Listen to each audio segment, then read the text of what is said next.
বঙ্গোপসাগরে অবস্থান করা গভীর নিম্নচাপটি শনিবার সন্ধ্যা ৭টায় রূপ নিয়েছে ঘূর্ণিঝড়ে।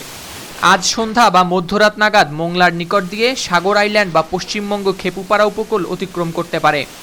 রেমালের ক্ষয়ক্ষতি এড়াতে দেশের পায়রা ও মোংলা সমুদ্র বন্দরকে ১০ নম্বর মহাবিপদ সংকেত ও সঙ্গে চট্টগ্রাম ও কক্সবাজার সমুদ্র বন্দরকে ৯ নম্বর মহাবিপদ সংকেত দেখিয়ে যেতে বলেছে আবহাওয়া অধিদপ্তর।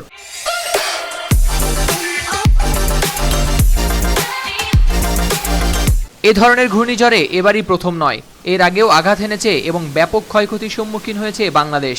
তাই জেনে নেওয়া উচিত এ ধরনের বড় দুর্যোগ এড়াতে এবং ঝড়ের পরবর্তী সময়ে কী ব্যবস্থা নেওয়া উচিত।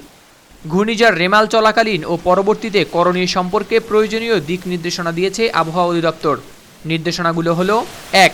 ঘূর্ণিঝড়ের সময় ঘরের দরজা জানালা, বিদ্যুৎ ও গ্যাস সংযোগের সুইচ বন্ধ রাখতে হবে। ২. বিচ্ছিন্ন হতে পারে বিদ্যুৎ সরবরাহ, এজন্য মোবাইল ফোন ও অন্যান্য যন্ত্রে যথেষ্ট চার্জ দিয়ে রাখতে হবে। ৩. ধারালো কোনো বস্তু উন্মুক্ত অবস্থায় রাখবেন না, খোলা অবস্থায় থাকলে দ্রুত সরিয়ে ফেলুন। ৪. পোষ্য প্রাণীদের বাঁধন মুক্ত করুন, যাতে বিপদ বুঝলে ওরাও নিরাপদ স্থানে যেতে পারে। ৫. ঝড় শুরু হলে দ্রুত নিরাপদ স্থানে আশ্রয় নিন। খোলা রাস্তায়, গাছের নিচে, জীর্ণ পাকা কিংবা কাঁচা বাড়িতে আশ্রয় নেবেন না। ৬. ভেঙে পড়া বৈদ্যুতিক খুঁটি ও তার ধারালো অংশের ব্যাপারে সতর্ক থাকুন। ৭. প্রাকৃতিক দুর্যোগের সময় পানিবাহিত রোগ ছড়ানোর আশঙ্কা বেশি থাকে, তাই বিশুদ্ধ খাবার পানি সংগ্রহ করুন এবং পান করুন। হাওলাদার শামীম, RTV।